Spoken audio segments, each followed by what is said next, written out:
નમસ્કાર, ગુજરાતના અત્યાર સુધીના તમામ મહત્વના સમાચારો સાથે હું છું જિજ્ઞાસા અને તમે જોઈ રહ્યા છો ગુજરાત લાઈવ। ગુજરાત લાઈવમાં સૌથી પહેલા વાત ગરમીની તો રાજ્યમાં ફરી એકવાર તાપમાનનો પારો ઉચકાતા લોકો ગરમીથી ત્રાહિમામ પોકારી ઉઠ્યા, ત્યારે હજુ પણ ગરમી અંગ દજાડશે તેવી છે આગાહી।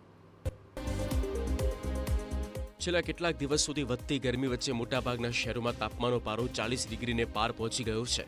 નાગરિકોને અસહ્ય ઉકળાટનો સામનો કરવો પડી રહ્યો છે। પશ્ચિમ દિશા તરફથી ફૂંકાતા ગરમ પવનને કારણે ગરમીનું જોર વધ્યું છે, જેના કારણે દિવસ દરમિયાન તાપમાનમાં સતત વધારો નોંધાયો છે। ત્યારે આગામી 7 દિવસ પણ આ જ તાપમાન યથાવત રહેવાની હવામાન વિભાગે આગાહી કરી અને ગરમીનો પારો 40 થી 43 ડિગ્રી સુધી રહેવાનું અનુમાન છે। अगले 7 दिनों की बात करें तो कोई विशेष बदलाव अधिकतम तापमान में आने की संभावना नहीं है। तो किसी फालिंग टेंडेंसी 2 या 3 दिन के तक दर्ज की जा सकती है।